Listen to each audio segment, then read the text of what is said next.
Hello, hello, hello, and welcome to another program here on blackdoctor.org. I am Ellis Dean, the Director of Programming and Production here at Black Doctor, and I'm still glowing. I'm sorry, I'm going to speak for it. So yesterday, we did our Women's Health Summit, and we just had 5 fantastic panels. But we had so much more stuff to talk about that we had to come and do another day all focus on because there's just so much information we got to talk about. So go check that out. Not right now though, because I need y'all to pay attention to what we're going to be talking about today. So we are here, as you know, this is one of our favorite shows here, and that is House Gold with Dr. Gigi.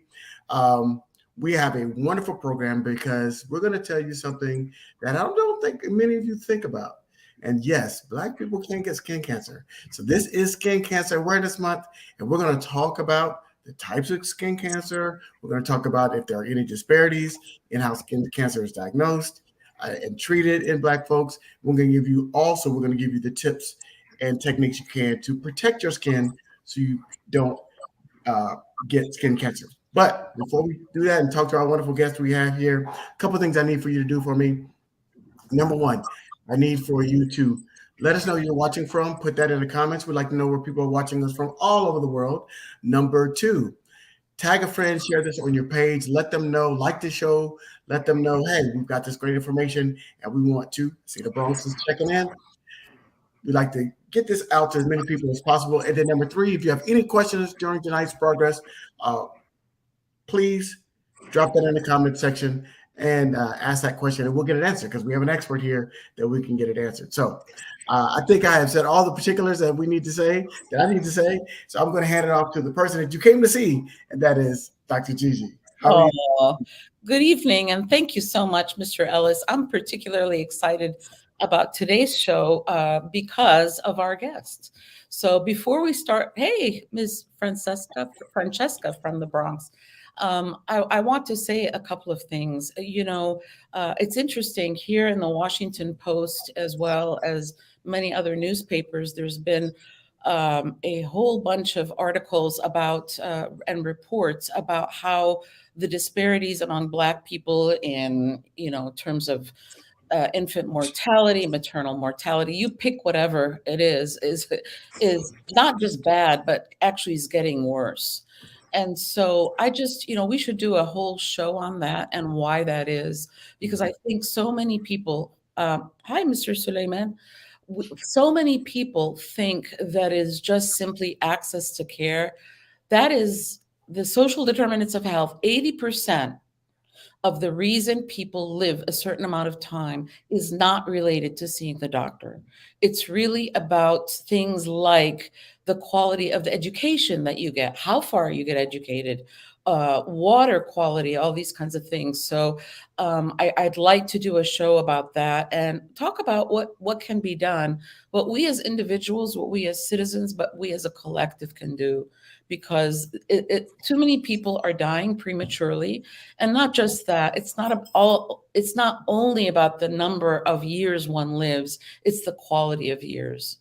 And people deserve to live happy and healthy and to the fullest of their potential. So that's my preaching for the afternoon or the evening.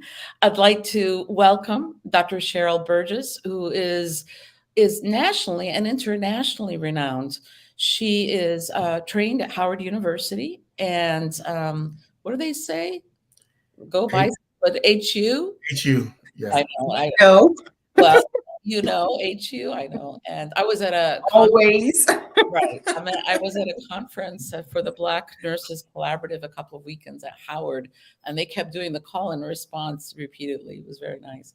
But she also lectures all over the country and all over the world. Actually, before we got on, she was telling me that she's going to be going to Singapore and Portugal.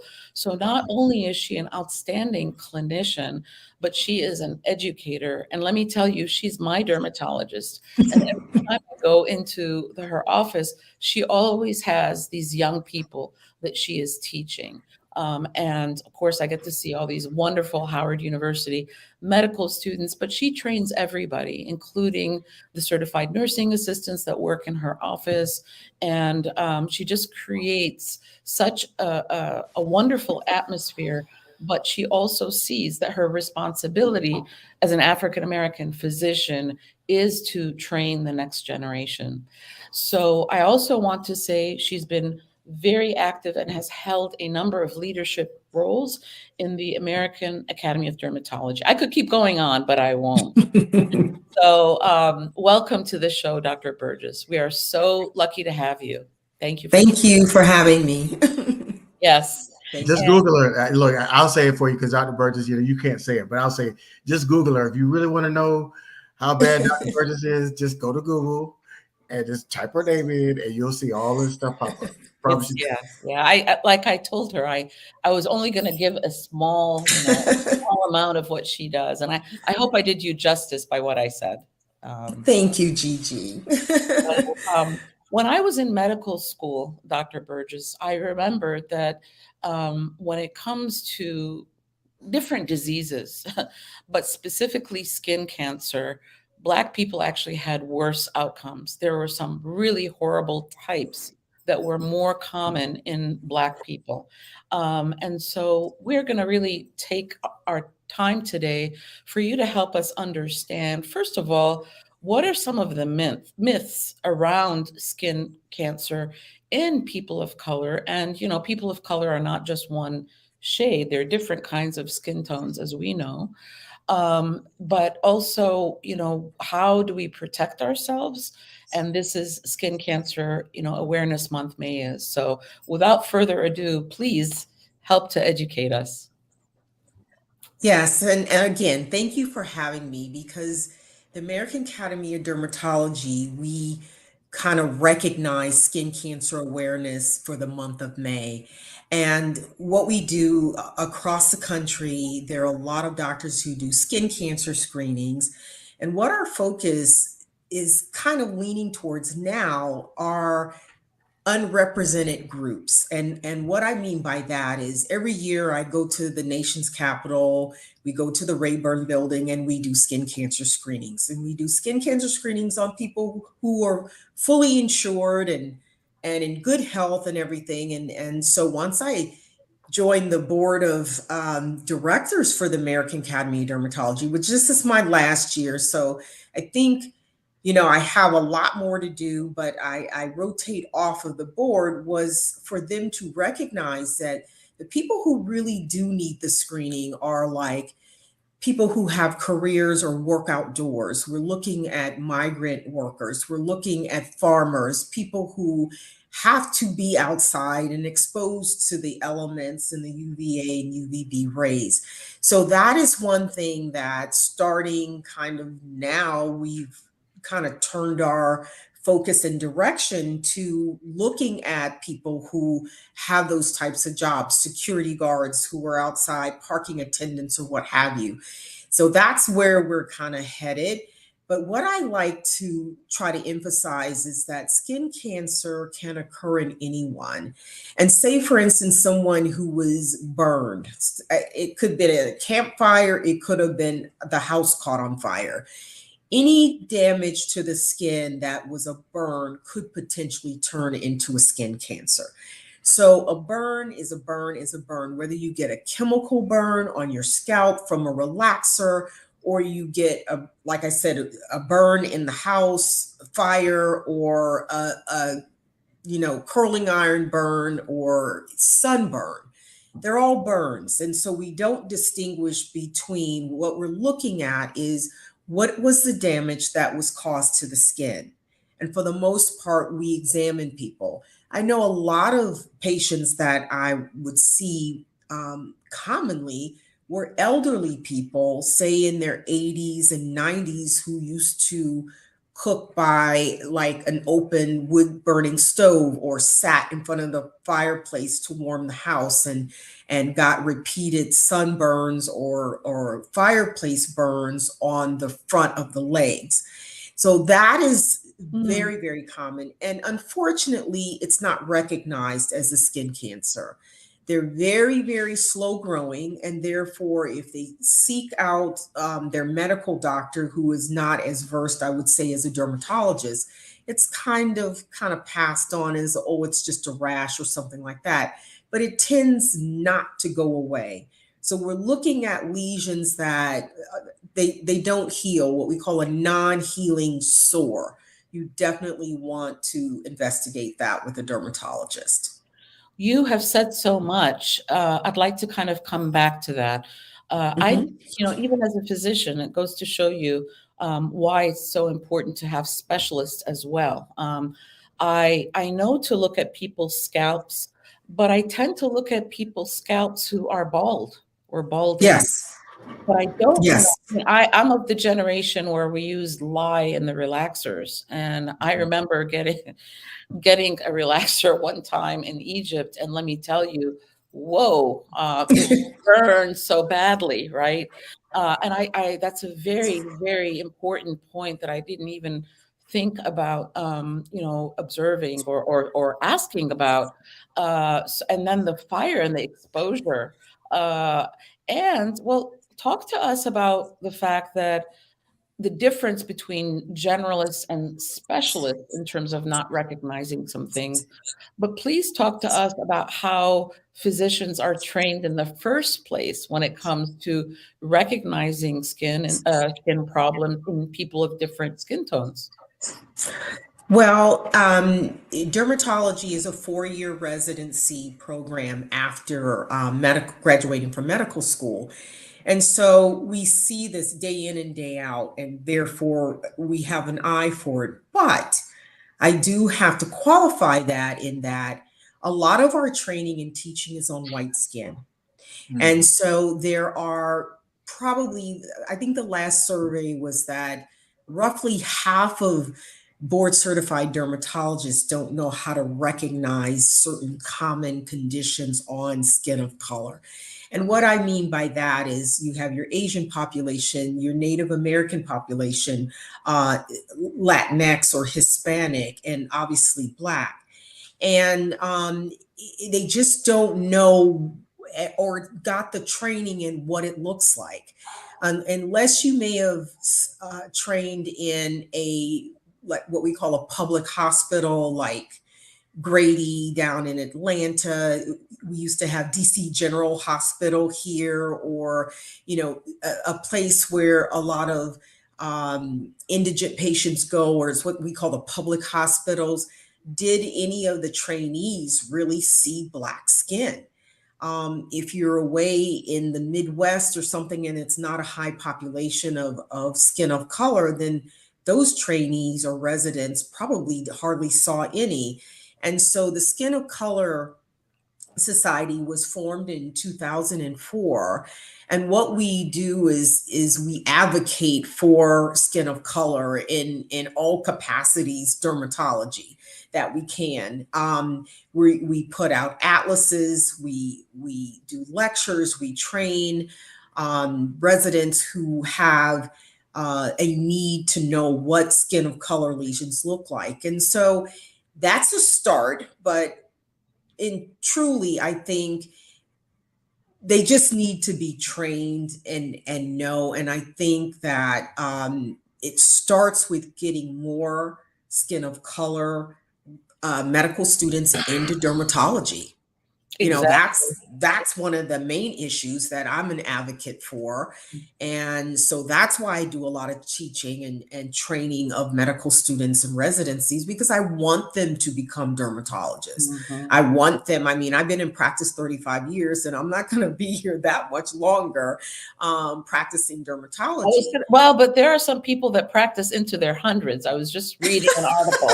So do not leave. Yes, we've got Well, I'll many be here as long as my body holds up. But I like I said, over time, I have trained a lot of people who have become dermatologists, and I'm not going to stop until the day that I see that they can then pass it and give it forward, and that they train more people. And so that's basically where I am in the training aspect. But I think that's the main thing. And I want to bring that to the attention of most of the viewers out there, in that we call it a relationship, that you go to talk or see someone who understands your culture. And we just don't have enough dermatologists out there who even understand your hair, or they don't even want to touch your hair. And so those types of issues, and I'm not saying all skin of color dermatologists, there are some who make an effort to study and know that. But if you get the sense that that person you're seeing or you went to have an office visit with doesn't kind of understand you or your culture, I would move on. Because that's where mistakes are made. That's when misdiagnoses are made. There's a certain type of skin cancer called cutaneous T-cell lymphoma. So it's a form of a lymphoma. And I have a patient who comes to see me all the way from North Carolina because she was diagnosed with eczema 3 years ago, but it wasn't getting better. And I looked at it and I said, wow, this doesn't really look like eczema, and the strong medicine you've been on should have helped you. No, it hasn't helped. It stayed the same. I said, okay, we're doing a biopsy. And it's something as simple as that, is biopsying the skin. And sure enough, all the areas, when she started exposing her body and seeing all these areas, they were lymphomas. And now I got to send her to a cancer specialist. But, you know, hello? Yes, you're here. We can hear you. Oh, okay. I lost my screen. Oh, sorry. Okay. Well, we can still see your beautiful self. Okay. I'm not sure why my screen went dead. Okay. Anyway, I don't need to see you, I guess. But so that patient is now going to have to travel a distance to get her skin cancer treated. And so for the most part, it was a misdiagnosis. And that's what I see a lot of. Yeah. So Dr. Burgess, you are frozen on the screen. So what we would like you to do, it's okay. If you can log out and log back in. Is that all right, Mr. Ellis? Okay. Oh, yeah, that's fine. Okay. All right. So while Dr. Burgess is doing that, I think it's important because she brought up so many crucial points that we've talked about, Mr. Ellis, you and I on this show repeatedly. If you are not being listened to, if you are not being heard, find a different doctor. And I don't want to say only see physicians or clinicians of color, because we have some incredibly wonderful, smart, talented, kind, culturally competent white colleagues. However, there are some areas such as dermatology, because of just differences, where really you are served much, much better to see a dermatologist of color. So, we see this over and over and over again in a number of areas, but dermatology is just one of those fields that we see this. And I'm sure you've got a lot more horror stories to share, right? Well, yeah, you got skin and hair. And I think that the challenge is when we're talking about going to a non person of color as your dermatologist, unless you have a list of questions to determine their cultural competence with regards to black skin or black hair, it's a crapshoot. And so you're probably safer. Right. One of color. And Ellis, one of the key things that I mentioned to patients is I say, if they ask you to shampoo your hair every day, run. Sure. Well, I mean, the hair thing, that would be like another whole month of discussion about that. You know, that's what patients hear who have dandruff or flaky scalp, and they go and they give them a shampoo and say, the problem is because you don't shampoo your hair every day. No, that's not the problem. No. And so, yeah, there's some cultural differences, and we call it concordant relationships. And what we mean by that is, I'm a female, I may want a female physician. Or you're male, you want a male physician. I'm Black, I may want a Black dermatologist. Or I'm Latin, I want a Latinx, someone who understands me. And that is common when we talk about research and recruiting for clinical trials and things like that because of what has happened, in history, like Tuskegee and the Al Kligman issues, experimenting in patients in Holmesburg prison up in Pennsylvania. Those types of things happen. And so we don't have a trusting community out there. Yeah. And when we need to have clinical trials done so we know that it works on us. And I'm just going to give you an example. The COVID pandemic, at the point when we were determining you get a respirator or you don't get a respirator or you get a respirator, and they were looking at oxygen saturations of patients. And that's the pulse oximeter, which fits on your fingertip. Anytime you go to the emergency room, or that's one of the first things they put on your finger. And it looks at a lot of vital signs and things of the person, of the patient, but also it looks at oxygen saturation. And so if you have a Black person with more brown skin to black skin, that pulse oximeter was giving you an error in reading. It was not showing how oxygen depleted you were. So if you were compared to, say, a white person and a Black person had the same pulse oximeter on, and they were both struggling to breathe, you wouldn't see that as much in the Black patient as you would the white person. So they got the respirator, okay? Right. Because and because the numbers were different. So the numbers are different. It shows that they weren't that depleted of oxygen, and in fact they were. And that's how people die. And because this device was FDA cleared in the 1980s, the FDA is kind of like not doing anything about it. But if the studies were done back then on all ethnic groups and skin types and skin hues and colors, we wouldn't be in this situation 40 years later. Right. So that's just an example that we want people to be trusting of clinical science, because that's how we get things. That's how it works for us. And I'm a big clinical investigator. I do clinical trials in my office, but it's necessary. But I have these conversations every day with patients who I don't know if I want to do it or not, because of Tuskegee, and that was our government who did that.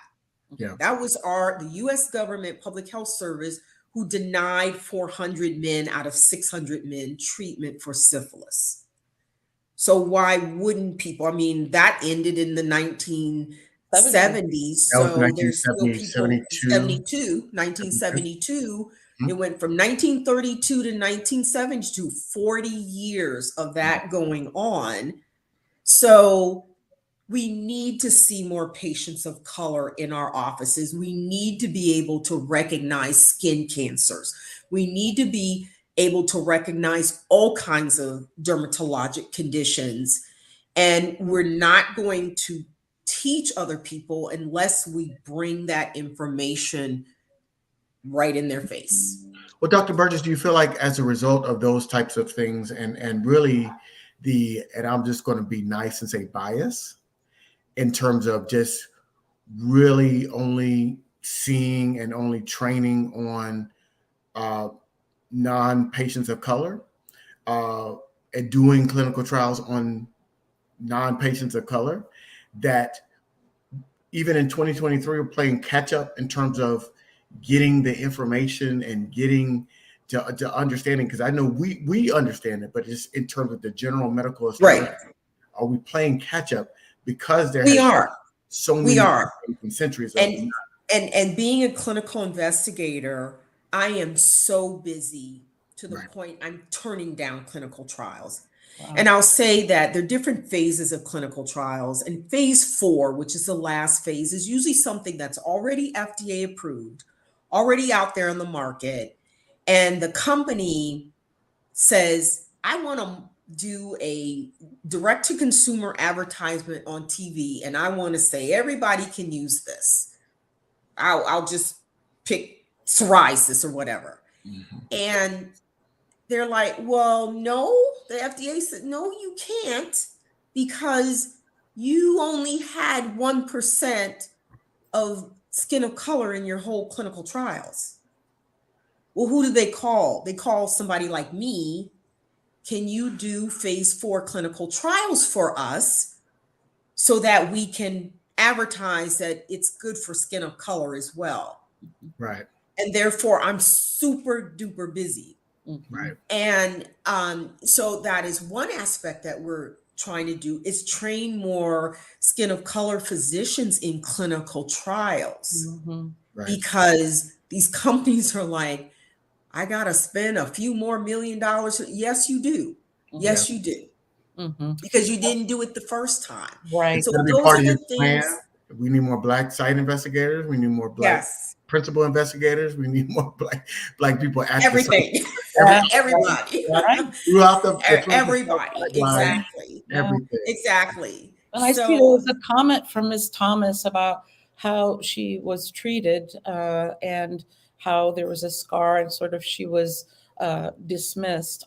I want to come back to that because we're doing some work. The Rodham Institute is with Pennsylvania Avenue Baptist Church, which is led by Dr. Reverend Curry. And we're looking at what the factors are that reduce a person from going to get colon cancer screening. So we had a focus group and just to hear from the health ministry how they're being treated. And I will tell you the stories that we heard were heartbreaking about how people were treated. So I'll give you an example. One woman talked about she went to the podiatrist. The podiatrist didn't even walk into the door. And this is not against podiatrists. This is just, Right. clinicians. Doesn't even walk in the door. From the door says, soak your feet. And she was sharing with us how she felt, am I unclean? Is it something that I did? What is it? It took her 3 years to make an appointment with a different podiatrist. So in a way, training, of course, is important, but how you look at people and that elephant in the room, which is racism, classism, and all those things, really make a difference. Because Dr. Burgess, you and I were not trained to see every single problem in the universe. But the difference is because we see our patients as human and as human beings that are like our family. If there is something that I see or don't know, it's like, okay, well, I'm interested enough to say, oh, okay, well, let me have you see a specialist. Or, you know what? I don't know what this skin thing is. I think you need a biopsy because it's not eczema. I mean, I've had it a number of times. People will have sarcoid. And they'll, Yes. you Yes. probably, I'm sure this happens all the time. So there are a couple of messages that I want to just sort of focus on for the listening audience. One, we always say this, if you are not being heard, don't stick with that person. Really in anything, if you want to know the truth, but especially for your health, number one. Number two, dermatology is a specialty where I would urge people to go to dermatologists of color. And three, these issues are more than just because how many Black dermatologists are there in the country? What percent? About 200 scattered all over the country. 200? Well, let me just say this. There are about 18,000 dermatologists. And about 200. Now, skin of color, there's more, but African American, about 200. So you all know each other. We all know each other. Yeah. We do. Wow. We all know each other, but we know our counterparts as well. You know, the Latinx community is very in sync with us. Good. You know, the Asian, Indian, Middle Eastern, Asian, African are very in sync with us. Good. So we form a coalition, and really by 2045, there won't be a majority of any race in this country. Right. So we're looking at, it's about a 28% interracial marriages. You're talking about a whole, melting pot Right. of individuals and cultures and ethnicities and races. So you really do need to know how to treat everyone. Exactly. Exactly. So let's come back to the skin cancer. Please tell us about, I mean, we all have little things on our bodies. And of course, as we get older, they seem to increase, especially in certain areas. I remember my grandmother had the, here, and now my dad has the little moles here. Yeah. So how do Yeah. we know whether it's something that we need to see a dermatologist for or not? What are sort of the signs that tell us, Well, the dermatologist is the specialist of the skin, hair, and nails. And like I was saying, it's a 4-year residency that we do following medical school. And for the most part, you don't know. Patients will call me all the time. I need to make an appointment to have my moles evaluated. And they come in and they are the little growths that you're talking about that your parents have. And they're called dermatosis papulosa nigra. But the thing is that the average pediatrician or family practice person really doesn't know that name. They don't know what to call them. Oh, you don't have to worry about them, is what they say. But what are they? They can't tell you what they are. So it's best to go to a dermatologist because we have names for things and you can write that name down and then you can kind of research it on your own if you're not really, happy or satisfied with the doctor's explanation.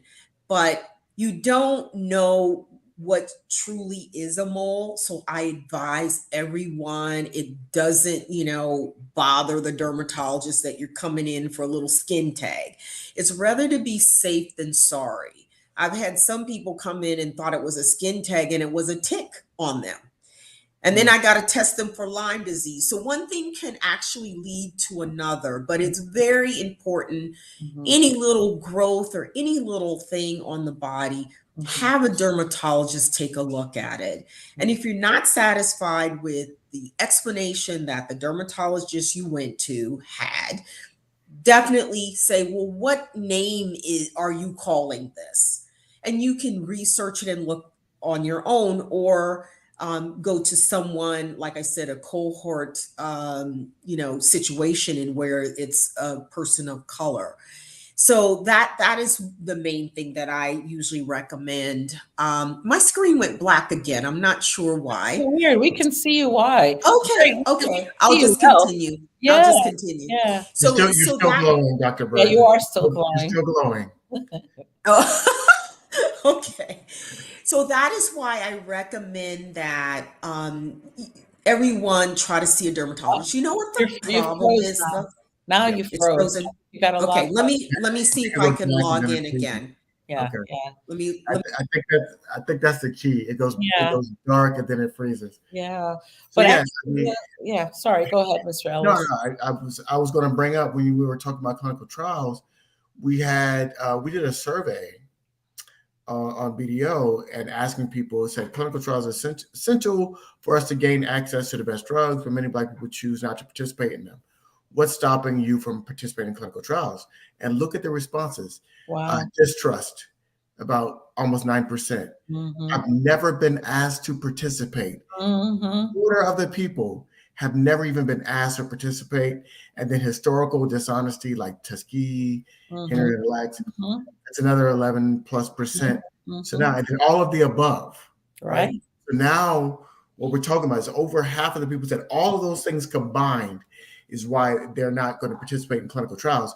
And that was over, it's not shown on the screen, but there was over 1,600 responses to that survey. Wow. So I showed at the show that there is a significant amount of mountains and hills that we have to overcome when we're talking about getting Black folks. And so I like the fact that they've done some positive steps in terms of having companies include a diversity action as part of when they're submitting, instead of trying to cram it in with Dr. Burgess and did phase 4. Mm-hmm. We still have a long way to go because we've got to overcome decades of Black folks saying, you know what, I'm okay. I'm okay. Well, but see, the thing is, I mean, it's important, of course, and trust is not something that you switch on or off. No. At the same time, the lack of trust, just like the lady that I gave you the example with, actually causes people to die. So podiatry is extremely important, especially with diabetes. You could lose a limb if you don't get care. So the fact that you don't want to go because of how you're treated actually is yet another reason that people die. So the answer is not necessarily to avoid getting care or to avoid going into clinical trials, but just like everything, to understand what the risks and benefits are, to do your due diligence. You are going to research things and you're going to go to somebody that you trust. And the trust, what is trust? Trust is when you go in, you feel like you're being seen. You feel like you're being respected, that your dignity is there, and that you are an individual that is part of a larger community, that you have the right and the autonomy to make your own decisions, and that there are choices. And if you don't do what I say, it's like, well, forget it then. No. Could I add one more piece to that? What trust is? Trust is you're going to take care of me even when I'm not in the room. Exactly. Thank you. I love that. And that is what we're missing. Because like the comment from Ms. Thomas, she trusted that doctor, and that trust was broken because she gave her some advice that didn't turn out to be true. When she told her, hey, look, I bruise, I scar easily. And she said, oh, don't worry about it, just get some Vaseline.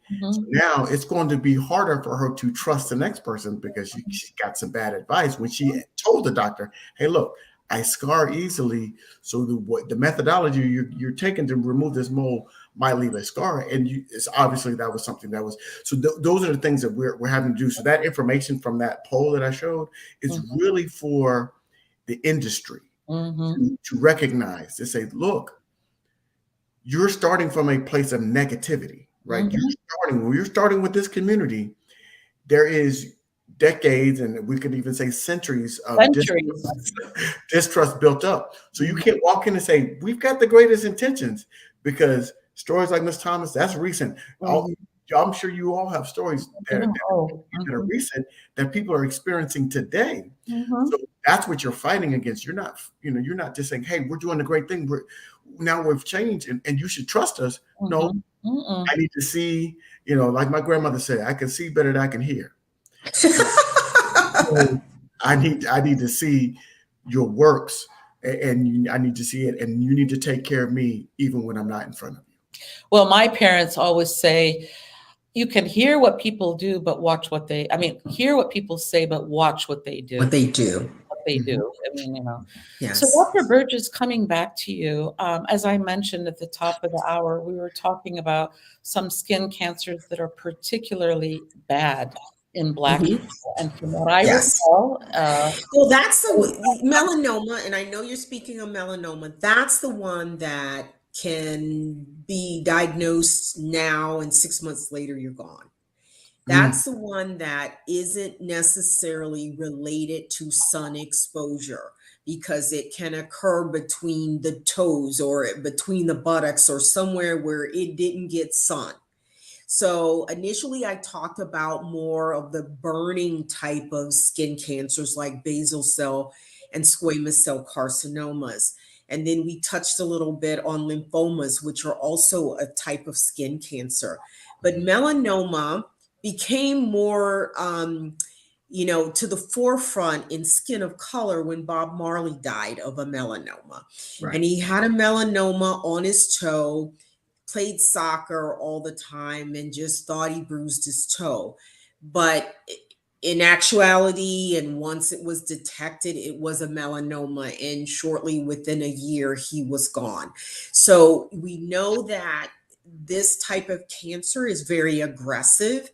It requires a dermatologist in general to look at specific moles, but I'm going to say that 95% of melanomas come where there was nothing there before. Mm. It was an empty space, and you're like, oh, what's that that's coming up? It only 5% of them come in existing moles. So Mm.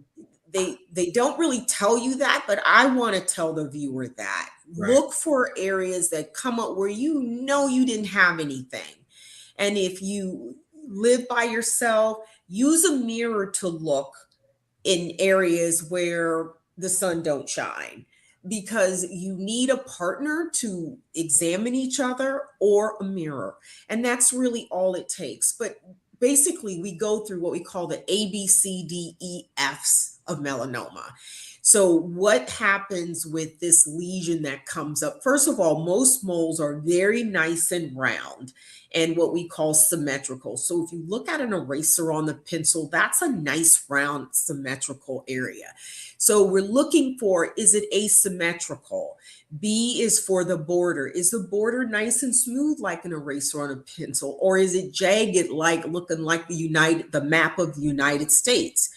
C is color. Is it all one color, or does it look like the map of the United States that has different colors for the different states? Mhm. Moles can change color from mole to mole, but within the same mole, it should be the same color.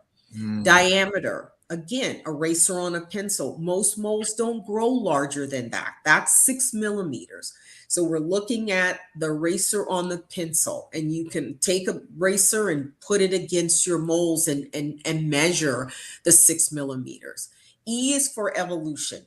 Evolution is that it grows fast. Like, unfortunately, sometimes it takes 4 to 6 months to get in to see a dermatologist, and you're like, whoa, this lesion is really growing fast. I would go to the emergency room. Right. Something growing that fast needs direct attention. And then that way, if emergency rooms work with different dermatologists, they can get you in. I know on my schedule, I have a morning and an afternoon emergency appointment for issues like that, because I am an assistant clinical professor at a couple hospitals in the Washington, D.C. area. And I want, if they call me to say I need to see a patient, I want to be able to see the patient. Right. And then F is family history. Did someone in your family, like all the Bob Marley relatives, need to be watching themselves because they had a first degree family member who had a melanoma? So those are the types of things, we call it the ABCDEF of a melanoma, that you want to ask yourself if you see something growing on your skin. So I'm actually part of the FDA's Black Family Cancer Awareness Initiative, and we are having what do you call it? A virtual event. But one of the things that we talk about is the importance of knowing your family history. And many people don't. We know that communities are kind of now all over the place. Ask the oldest person in your family, ask whether the great aunt, etc., because they will tend to know more details about who had it. But it's not just enough to know what type of cancer. You also want to know how old they were when they developed the cancer, not And how there's, when they died. yeah, But there's elevated risk too for different ethnic populations. Like for Asians, it's more mucosal, what we mean by in the mouth, in the eye, areas that probably once they're determined, it's too late. Those are areas that including a the lot of genital people, area, correct? and the genital area, yes. Mhm. For gender, like male in general, waist up, women in general, waist down. Mm. African Americans or black skin, darker brown skin, it's palms and soles. Ear, what we call the extensions of the body, the palms, the soles, the ears, the top of the head, areas like that. And then you see in Latinos, again, you see, because of the pigment in their skin, in the what we call acral areas. So those are just kind of, once they do the cancer registry and they look at all the melanomas and where they've occurred, that's kind of a statistical way of looking at it.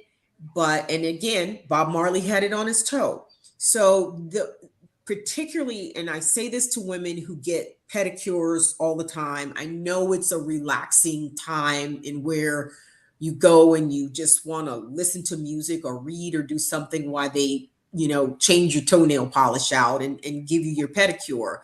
But look at your toes. If you wear polish consistently, look at your toes to look at the nail bed when the paint, the lacquer is off of the nail. Because there's a lot of things that happen under the nail that no one sees because they don't look down while they're getting the pedicure done. Mm-hmm. So I just advise that, and including, manicures as well. But definitely. I got a little scared. I got a little scared. I thought you were going to tell people not to get the pedicures because I like that. Let's not go there. I'm not ashamed to say I didn't go there. Okay. I like to get that. I like to get that massage from the knee down. Right, but look down every now and then. Okay. Okay. Just okay. I could do that. So Ms. Francesca brought up a point that asking about family history can be disrespectful in some cultures, and I tell you, for example, my grandmother, she could not say cancer. She would say the word that is the thing that is not mentionable. Right. So there is that thing. And I think, frankly, that tends to be more generational. I think it was sort of the older. Yeah. And you brought up a good point, Dr. Gigi, because when we look at the risk of melanoma, we're looking at the risk of any cancer.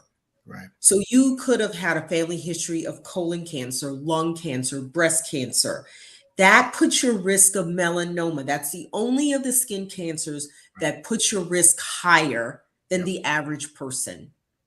So, like, cancer is rampant in my family. Of course, I get screened and all, but definitely just because I'm a dermatologist, I shouldn't look at my skin. Oh, of course, I have to look at my skin because I'm at risk for melanoma because of the amount of cancer that runs in my family. So don't just think of it as, well, my family didn't have a melanoma. Right. Yeah.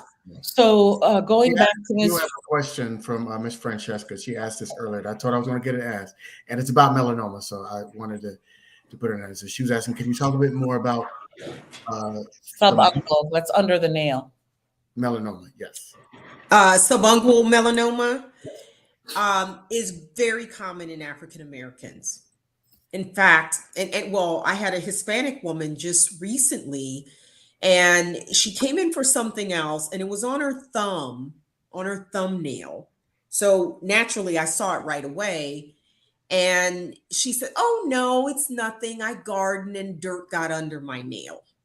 I'm like, "No, ma'am, that is not dirt. That's," and we biopsy her. She's done fine, but it was so large, I thought they might have to amputate her thumb off. So it's that serious. And the nail streaks or the dark brown streaks in the nails should all be evaluated by a dermatologist. And we call it melanonychia, but melanonychia can be a melanoma. And so those have to be looked at. I know that, as an aging aspect of brown skinned people, we start to develop a little pigment into our nail matrix, and it kind of carries out through the nail plate. And so not all of it is bad, but you need to have a dermatologist tell you it's not bad. And you can see them on your toenails as well. Some people will have a dark nail, but that doesn't mean it's a melanoma, but you definitely need a dermatologist to determine that. And I think that Ms. Francesca just affirmed that in her comment that she just posted. Yep. So we've got about 9 minutes left, and you've shared such great information. And that's why I love these shows, because I learn something and then I take it back to. I'm going to have to clip out. I'm going to literally get it clipped out. The A, B, C, D, E, Fs. Yes. We got to clip that out so we can share that, because that was gold. Yeah. Well, and then the fact that other cancers impact your risk for melanoma. Yes. other Yes. family history, and actually personal history of cancer. You should be monitored differently in general. For example, I had breast cancer. I have to get a colonoscopy every 5 years. So once you Hmm. have cancer, you're not in sort of the average risk. You have to get looked at differently because there are more things. But Exactly. but just like we were talking about the fact that people are not offered clinical trials participation, there's also the genetic analysis, because I want to come back to that. Mm. They've actually done some studies. African Americans compared to their white counterparts are just as interested, if not more interested, in getting checked for certain genetic diseases that may increase cancer risk, and yet it's not offered. So there are now ways that we can screen. Not, most people who have cancer don't have the genetic markers, right? I did not. I got Hmm. screened and I didn't, and yet I've had two cancers. But it's important because you would get screened differently if you knew that you had certain genetic markers. That's something that also just proactively you can do.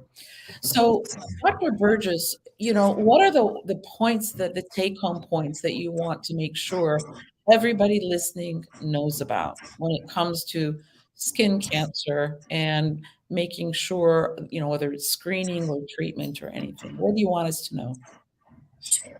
Well, the first thing is recognizing what a non healing sore is.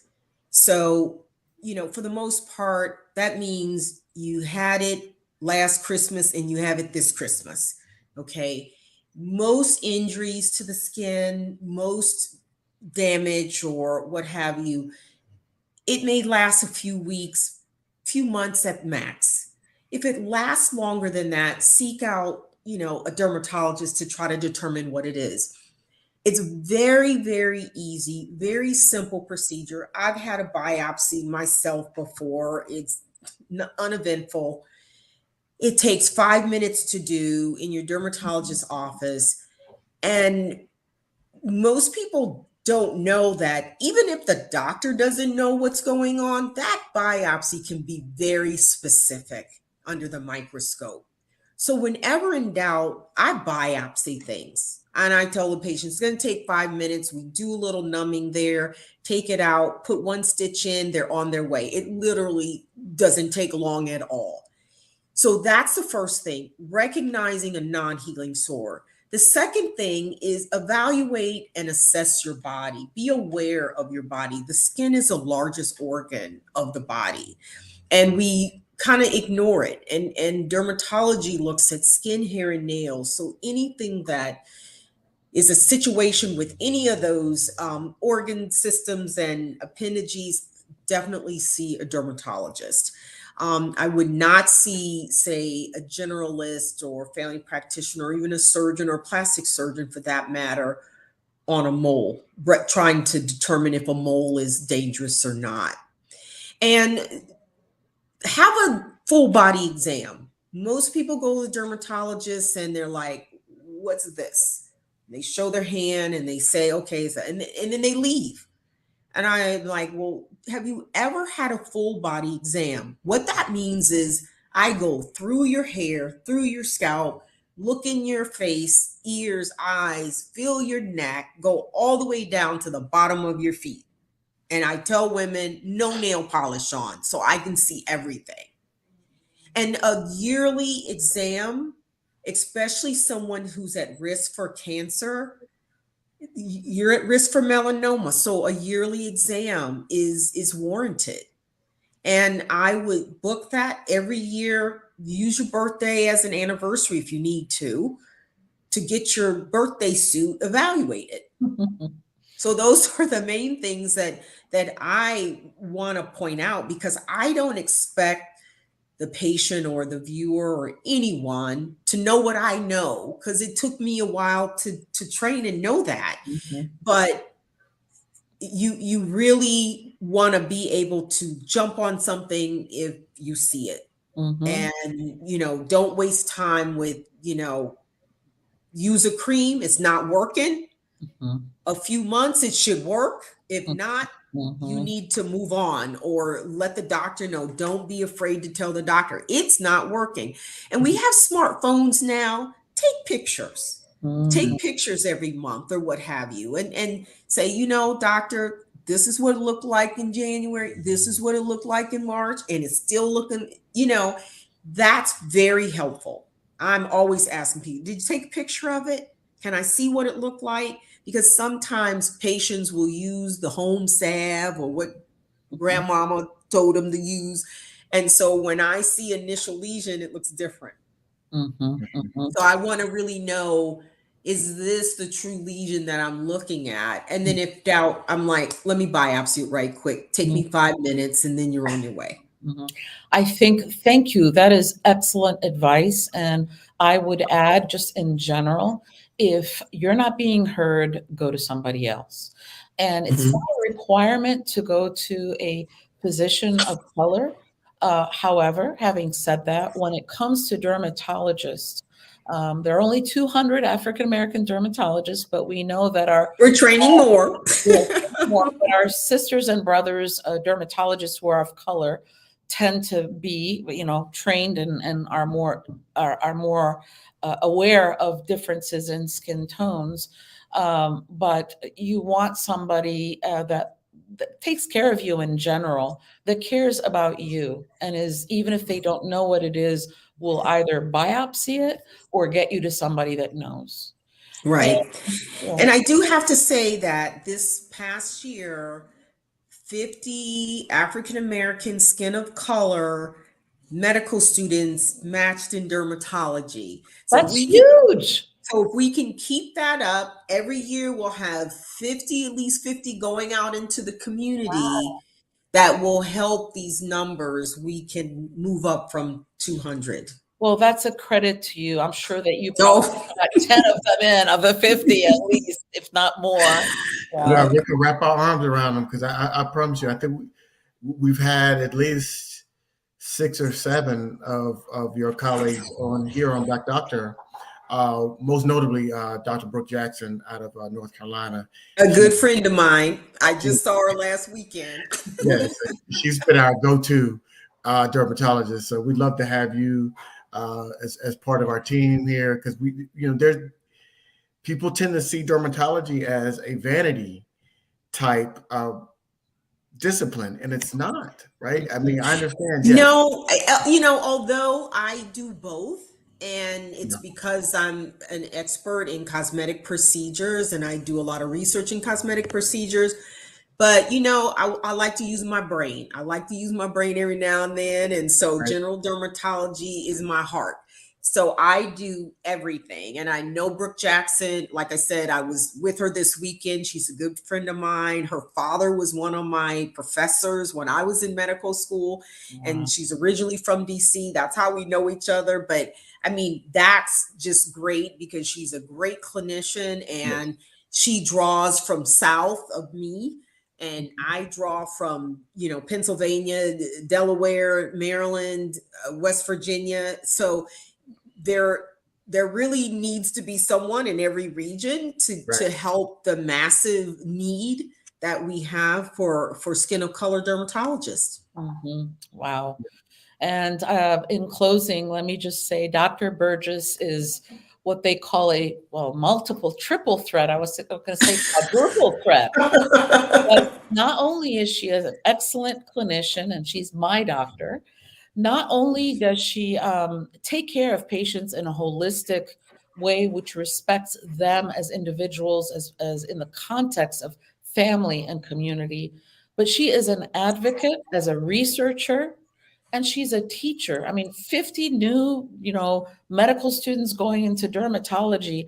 I know it's because of your work, probably with other 200 African just really pushing. And I No, think, that's fantastic. That is and I really, really think, fantastic. you are really a model of what we as clinicians should be doing, but also whatever our profession is, to really Mhm. promote, to advocate, because it's not just about us. And we were raised in a way where we have to pay it forward. And that is so important. So thank you for embodying the type of position that we hold up here at blackdoctor.org and for joining us today. It was terrific. And I really enjoyed this segment. Come get And my thank Botox you from you, Doc. so Botox.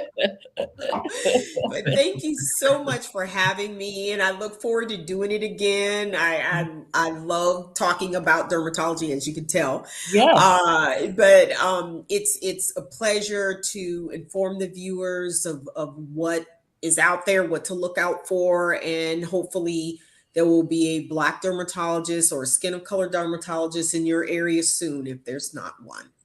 Absolutely. And Mr. Ellis, I'm going to toss it to you, but before I do, please share this, this session with people, because this is a topic that not a lot of people know about. It's not on our radar, whether it's clinicians or patients, and there was a lot of great information. So thank you, Mr. Ellis. The final word. Well, I think Dr. Burgess really summed it up. Take care of your skin. Know what's happening on your body. Get that mirror or your partner, right? Your skin is your largest organ. People don't think about their skin as an organ, but it's your largest organ. So what you put into your body is going to be reflected out of that. How you treat your skin is going to be reflected of that. We have to make sure that we're taking care of all of our organs, both internally and externally. So take care of your skin. Notice those changes. Stay on top of it. And try to stay as healthy as possible so you can advocate for yourself and your family. Thank you. And we'll see you the next Yes, time. thank you. Thank you. Okay. Bye-bye.